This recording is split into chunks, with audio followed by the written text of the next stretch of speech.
Welcome, everyone. Episode 2 of, it's really the Catherine Murnin Show. That's what we got over here from Northern Ireland, counting down. We're talking about creativity with purpose in this little segment. And I guess my argument is, creativity, vital for, as things are changing and everything else, this need to be creative. And what does it mean? And you've been creative in your book, The Wisdom of Wellbeing. We'll put it right there. And you? I've been creative in my book, Adapting Emotion. Yes. You feel like wanting to move whenever you say that one. I know, you gotta go with the flow. You gotta sway with where the wind takes you. I love your book for a lot of reasons. I'll tell you why later. Why'd you write it?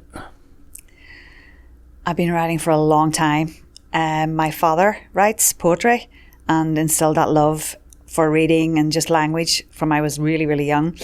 My claim to fame is that Maeve Binchy, one of the best Irish authors, sent me a postcard. I'd gone to see her in the Queen's University Theatre and she told her story, and I sent her a letter afterwards telling her about my writing, and she said, right, keep it up.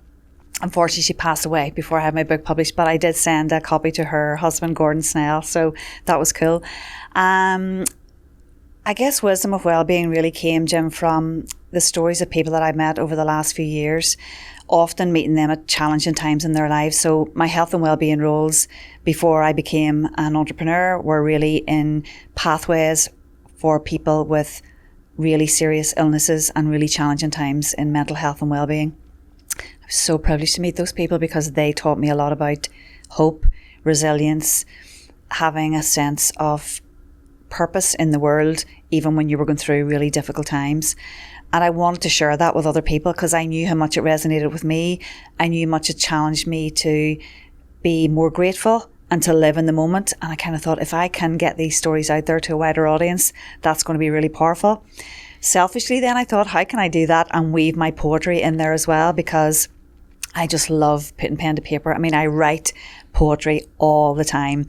When I'm out walking, when I'm sitting at the side of a river, when I'm just sitting in the living room some evening with a cup, I doodle and I think of things.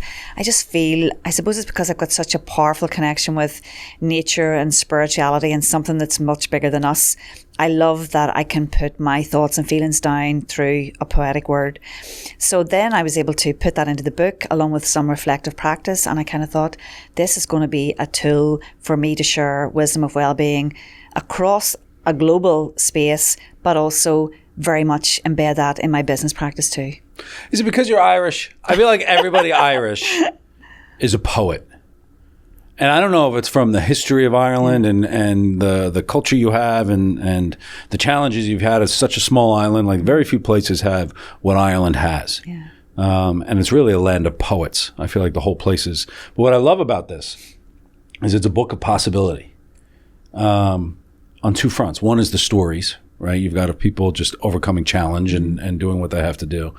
But then each story has a poem attached to it, which I think is wild. Yeah. And there's possibility in all of that too, in terms of the way you think about things and the way that you're creative and the way that you link all of these things to it. How did you link each poem to each person? Did you write each poem for each person? Or were they already written and you're like, oh, this would match pretty well? No, I wrote the stories first. Going back to what you said there earlier though, around the Ireland and the kind of country of poets, my parents bought me the Seamus Heaney collection, so a very famous poet, when I was doing English literature at A level at school. And the Seamus Heaney home place opened in Northern Ireland in Balahi a number of years ago, and I took my mum up there. And it was one of the most beautiful experiences because my mum was really, or is really, a real cheerleader for me.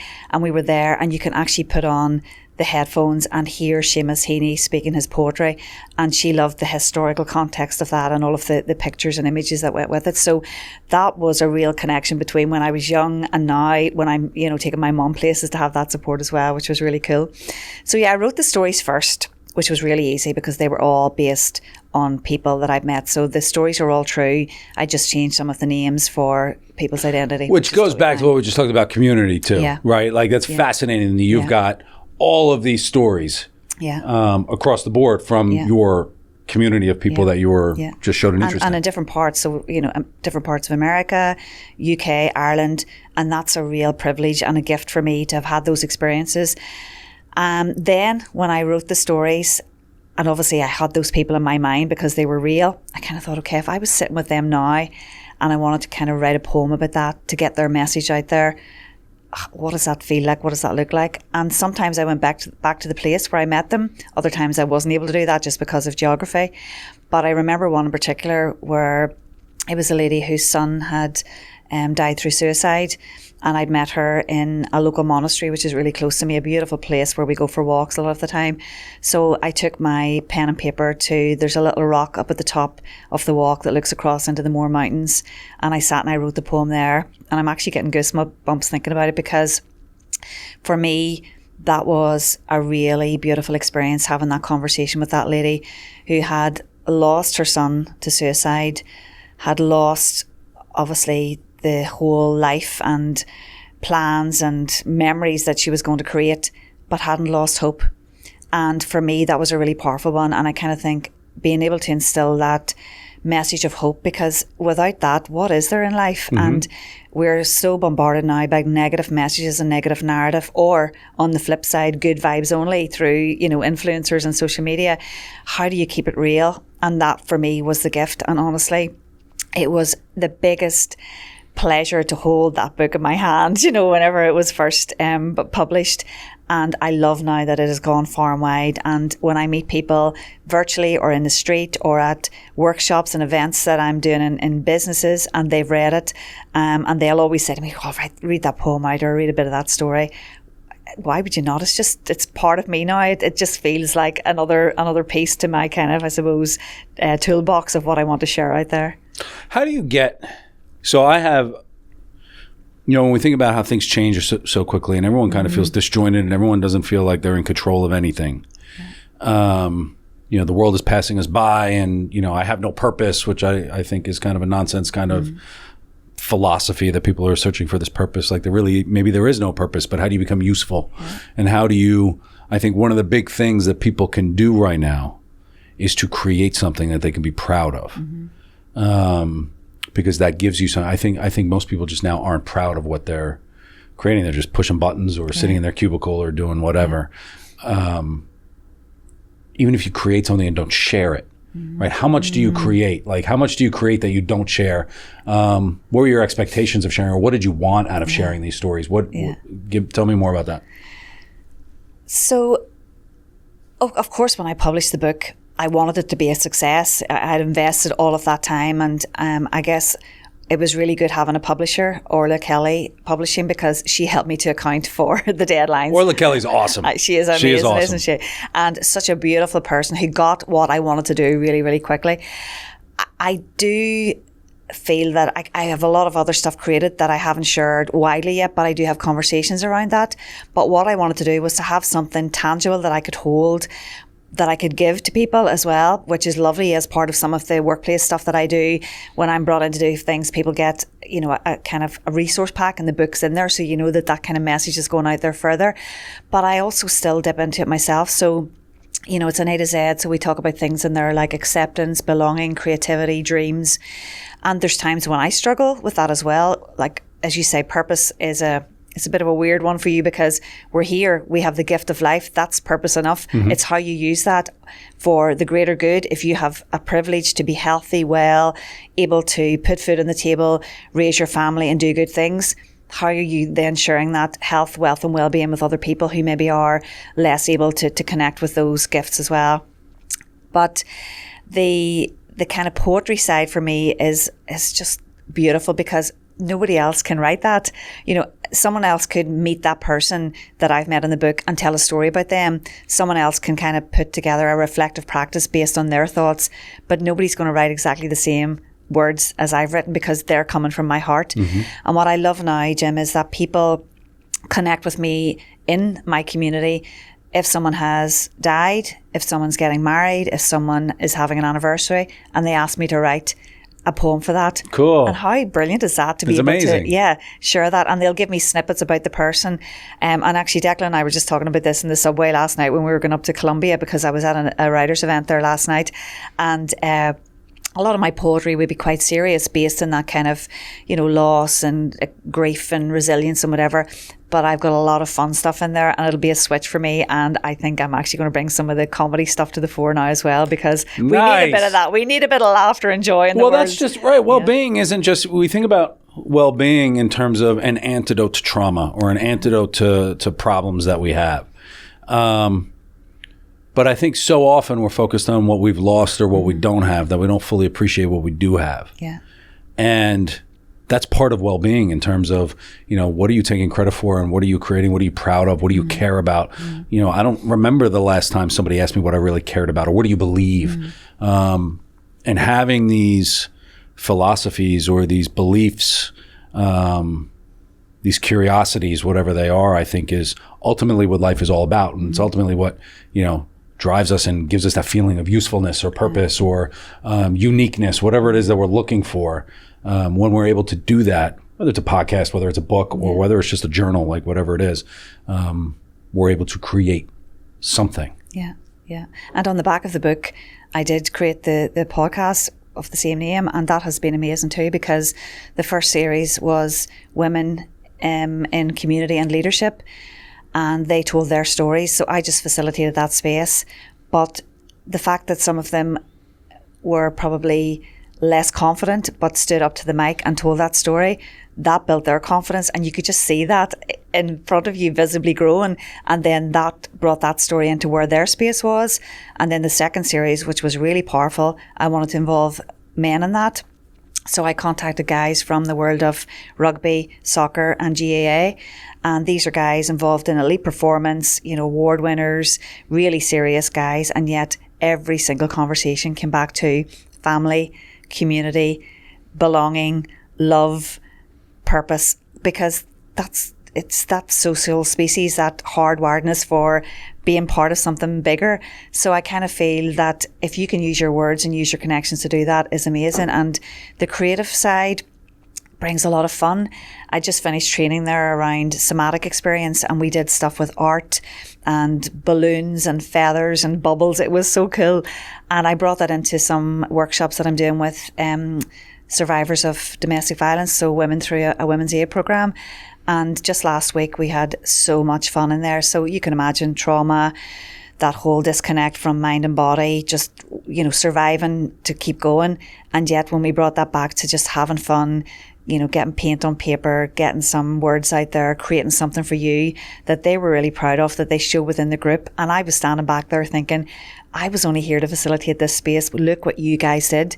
And unless you are actually encouraged to tap into that sense of creativity, that ability to create something for yourself, you'll often just go through life thinking you're not able to do that because no one's asked you, no one's given you that opportunity, and you've maybe not asked yourself either. How about, so two questions I want. One, I feel like the well-being thing comes with judgment. It does. Right? There's a lot, and I do think the hippies were right on some of this stuff, but it's more of, right, like roll the eyes, like here we go. It's more of this kind of thing. What's the difference? You primarily, well, I shouldn't say you primarily work, but I guess you work mostly with women. Yeah, a lot of the time with women, right? Yeah. Because they're more open to it. Yeah. You got some guys from sport who are kind of like pillars of the community anyway, so they're talking about, I remember going to Columbia in terms of like learning executive coaching and doing all that, and the word love was being thrown around. And I used to work at finance, like you just don't use that word, like it's kind of ridiculous. But I think your book is full of, like, it was written with love. You read that and that's like one of the words that comes up. How do you get guys open to it? Yeah. How do you get guys to think about, well-being and my personal well-being, and what does that actually look like? And then sub-question, if guys, I think men's well-being looks very different than what women want it to look like. And I think men are starting to resent the fact they're being told to be well in a way that's not naturally, it's not a natural fit for them. What have you seen from that? So true. And the well-being message has really kind of shifted over the last few years. I think particularly since the pandemic, where a lot of people, for probably different reasons, jumped on that bandwagon and almost forced us to be in that space in terms of telling us to be resilient, to have those good vibes only, to sign up for well-being, that you deserve this, you're worth it, all that kind of stuff. For me, I suppose because of the history and the experience that I've had, it's all been about feeling that sense of contentment, that peace with yourself, that gratitude practice that I do fully believe in, because I think when you look and find things that you're grateful for, you will look and find for more. Whereas if you have that lack, that abundance mentality, that will go down there as well. But men, I kind of feel, although I do a lot of work with women, the men that I would usually connect with would be in the leadership space. And I actually think, and I'm not talking here about equality or kind of, the glass ceiling or anything like that, but I think men in the space that I'm in get a lot of hassle and a bad rap about how they should perform and how they should stand up. I am so grateful for the men in my life, because my dad, my father-in-law, my husband, who's so supportive, 2 amazing sons and lots of great male allies.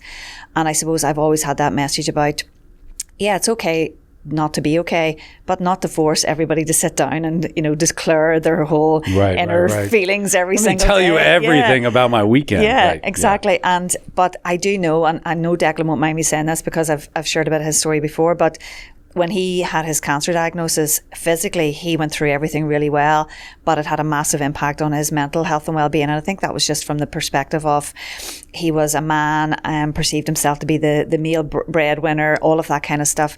But I was never going to sit down with him and say, tell me all about your feelings and let's connect and let's do this, that and the other. But I did notice when he was getting lower, and I said, right, we're going out for a walk. Okay, we're going to go do something. We're going to watch something together. We're going to just have a bit of fun. Or I think you should maybe go and do this today, play a game of golf, do whatever. So it's kind of recognizing, particularly with the people that you love, where their up points and down points are and how to support that. But I do feel that there's a lot of pressure on men to perform in a certain way, and there's a lot of male bashing out there at the moment, particularly from some movements, whereas I've had really good support in there. But if I'm in leadership conversations, what I would press and push with people is, okay, tell me a bit about success. What does that look like? What does it feel like? Because you have a real disconnect there between some high-flying men who will talk about, success and money and wealth and whatever, but on the other hand, they're so stressed, they haven't time to enjoy that, or they're, kind of plodding towards retirement where they think everything will be okay, and yet they're not aware of what is going on in their mind and body that ultimately could affect them having a really good retirement and having that kind of sense of peace there as well. So it goes back, Jim, to the conversations. If you're in the wellbeing space or leadership or coaching, you're just holding that space. You're not being instructional to people. You're not telling them what to do. You're trying to create that opportunity to explore things and to get some space for people just to lay that out. And that's what's worked really, really well for me. But I think that the younger generation coming up, particularly where guys maybe haven't had a role model and they're in that stereotypical role, can be really dangerous, because they're getting a lot of their knowledge, well, in inverted commas, and learning from platforms that don't have really good context and substance to them. There was, I like all of that, and it's true. It's, when we sit, I caution saying a couple of things. Like, one, it's ultimately your responsibility to be well, right? And you're left holding the bag. But that's why a coach can't tell you what to do or tell you the decisions you have to make or make you do the thing, because you're left holding the bag.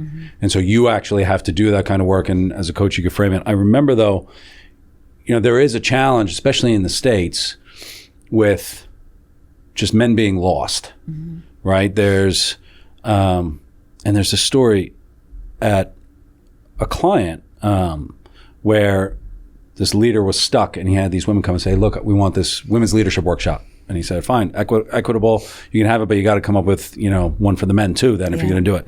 The women's leadership one was loaded. The men's one was empty. Okay. And they said, why? And they said, well, because the men's one was called How Your Toxic Male Perspective is Ruining the Office, or something like that. And no guys are going to go to that, but the women's leadership was you're empowered and you're doing all of these things. And I do feel like some of the message, you can't ask for help, because you're being, you're being put into these buckets of what you're what you ought to be and where you're getting your information. And at the same time, the workplace is changing because it has to change. Yeah. Right? There is catch up that has to happen with minorities and with women and with all of these different types of things. And I feel like men are just kind of stuck in this, this little tornado of, I just don't know. I'm not going to get that promotion. I know I'm not going to get that promotion. And so I'm just kind of sitting here and what does it mean and where do I go? And there's no real set direction. I guess people need that platform or need that guidance to say, this is what this is what's important to me, what I care about, how to dictate, my next step, and how do I adapt in these different types of ways. And that ultimately comes down to well-being. It's like, what's the story we're telling ourselves, and how do you become wise about a bigger kind of perspective? The guidance bit I really like in there, because, we could talk probably all day about the kind of shift, I guess, because I totally understand why there's a lot of focus on female leadership and empowerment and whatever, given the historical challenges that women in the workplace have faced. But that can't be at the detriment of our male colleagues. And, it has to be a pathway that we can support each other. And imagine how free, liberating, creative, outcome focused an organisation would be if everybody was working towards the same goals, but you were bringing in the different skill sets, the different perspectives, because there's real richness in the diversity of opinion and the diversity of learning if it's done in a way that isn't about, well, I'm going to be up here and you'll be down here, equality, but in a different way. So that's really important to me as well. But I also feel that there's just been so much narrative out there about mental health, as if it's a thing that just stands on its own and it's not part of your community, it's not part of your emotional ability, it's not part of your opportunity. The inequality piece is really important for me as well at community level, because I do feel that we are in a privileged space to be able to take responsibility for our actions, for what we eat, what we listen to, how we nurture our minds and bodies. But with the widening inequality gaps, where people are further away from even being able to get the first foot on that ladder to experience those things. And I'm not talking about, there's always a debate around, people sitting at home or, getting benefits or whatever. There's lots of examples of that, but there's an awful lot more of people who, for the power imbalances that exist physically, could be still working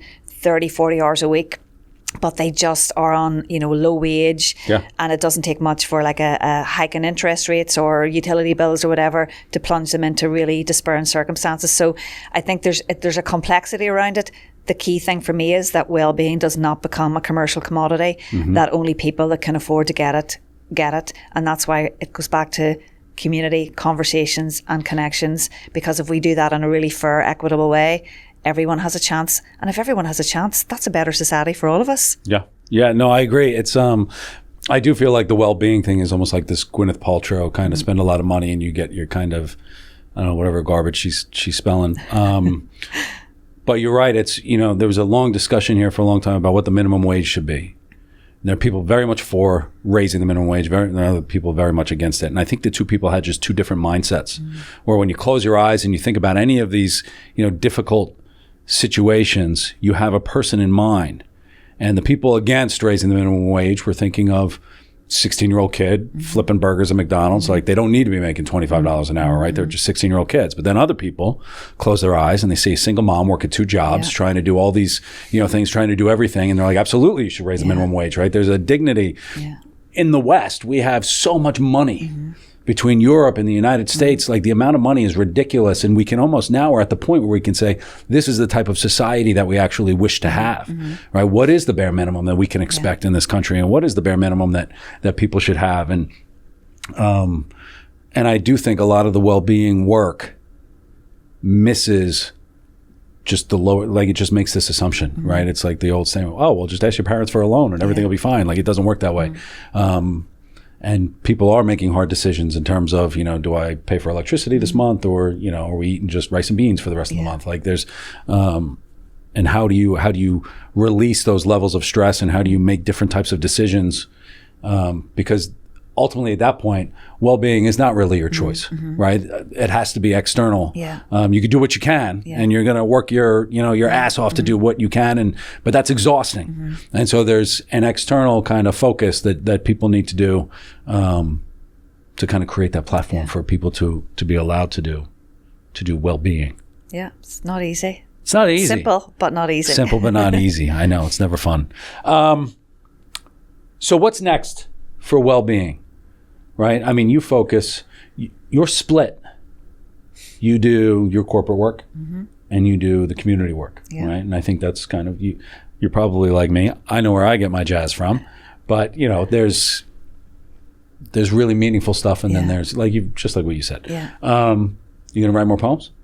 I think so, yeah. I also think there's a novel in there somewhere. So, because a lot of the feedback from the book was, we would love to have heard more about what happened to those people, but I wasn't following those people's journey the whole way through life. Whereas I have a number of fictional characters in mind now who I think could bring some really fun and emotive stories to life as well. So that's kind of what's in the plan as well. And yeah, the poetry for me is, I guess I don't really think of it as a product, because I do it on such a regular basis. I mean, I write poetry 2 or 3 times a week. Sometimes I put it on my Facebook page. It's not really a place I put on corporate like LinkedIn or anything, but I love doing that as well. And you know, there's times I just would have friends around and they'll say something and I scribble something down in a book and then just write it, and then I send it to them after. I'm just down the road and you've just written that.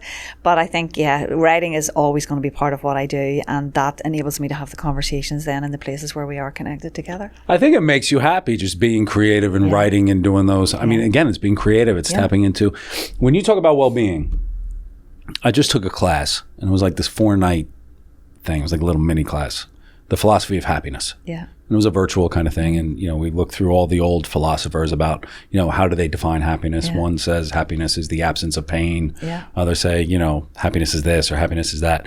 I don't like the word happiness. I think everybody's looking for happiness, but what they're really looking for is some kind of satisfaction. Yeah. Right. You know, and I think that gives you something more tangible to work towards. Right. So I'm not happy. You say, okay, well, you know, who's supposed to make you happy? But if you say I'm not satisfied, then you can say, all right, well, what am I not satisfied with? And it gives me something tangible that I could jump to. Is well-being happiness, or is well-being satisfaction? Like, how, if you were to give a frame for someone to say, you know what, this is how I should be thinking about well-being. Yeah. I suppose for me, it's about, and this will probably sound a little bit cringy, but it's about living your best life. It's about thriving in whatever capacity that looks like for you. It's really funny you've just said that you don't like happiness, because my friend Brona and I, we've just become Action for Happiness trainers. We're putting our first course on in January. It's a 6-week online course. But I guess even though that's framed under the Action for Happiness brand, which is a global movement, the fundamentals in there are around gratitude and hope and resilience. So it comes back to that sense of connection as well, Jim. And I totally agree with you. I mean, I'm not happy. Well, what sits behind that? Because, you know, sometimes you're sad. Like, I mean, I've had periods in my life recently where there's been really sad things have happened and I've been crying, I've not slept or whatever, but I still try and find something that makes me satisfied, makes me feel that sense of purpose. And a lot of the time that is gratitude, where I go back to thinking, okay, this is really sad. There's stuff happening there that is outside of my control, but I'm still going to lean into those emotions and feel the sadness, but I'm not going to dwell on it and, you know, kind of feel that there's nothing else I can do to create that feeling of hope and joy. And laughter is a massive thing in my life as well. But I'm really lucky because I can just, you know, put on my walking shoes, get the dog on the lead, and in 2 minutes I'm in a beautiful space in the countryside. I know not everybody does have that, but I think that's where the kind of the good vibes only stuff irritates me a little bit around, you know, just be happy, you know, kind of show up, put a smile on your face and everything will be great. That's not the case, I don't think, in many people's lives. But I also think if you continue that search for happiness without actually knowing yourself, you're never going to find it, because you have to have that contentment within, and that has to come from the value space that you have, and I suppose seizing the opportunities to create that space. Or else, if you're lucky enough to have lots of those opportunities, how can you give back? Because I find giving back to other people and supporting other people, that makes me happy as well. Yeah, well, it's the words like gratitude. It's the words, you know, when we think about happiness, we have to give it meaning. Yeah. Right? Just like all these other buzzwords, like what is resilience? What does that really look like for you? Right? Not just what people say it is, but what does it look like? What does happiness look like for you? Yeah. I spent a weekend in Walden Pond, right? It was all about simplicity and simplifying. And I think most people have this, you know, strong desire for just a simpler way to be and a simpler way to live. And we think that will bring us happiness. And, you know, one of the stories in this class, you know, people talk about happiness as the absence of pain. And he would ask, almost like in this matrix way, if you could go into some kind of, tube that just fed you, you don't live anymore, but it will just kind of tap into your brain that you're always happy. Yeah. Would you sign up for it? Or do you need the sadness in order to be happy? But could these electrical impulses, would you sign up for it? And 20 years ago at the beginning, like most classes, he might get one person to say, oh, I'd want to go into that tube. Yeah. And he was concerned for that person. Now, like at least half the class was like, I'll go in that tube tomorrow. Yeah. Right. And they don't really want to live anymore. And they just want to, they just want the feeling of happiness. And is this because we're just, everything's given to us and we don't have to work anymore? Do we want to, do you need that kind of the pain in order to get happiness? You get happiness at the end of a 20-mile run, but it was a painful run. And so did you earn it? What is that feeling and how do you actually do that? And I think that's, an important part of well-being. It's not just looking for happiness, but it's finding how do you challenge yourself in these different types of ways to overcome whatever difficulty it is, to be proud. Again, it goes back to being proud of, what you're creating and what you're able to do. Yeah. And that pride that comes from you, that you're not relying on other people saying that you've done a good job, because lots of people will love my book, other people won't, but I'm not really worried about that. No, it's irrelevant. That's not where my happiness hangs. The greatest peach tree in Georgia, Catherine. Some people don't like peaches. That's okay.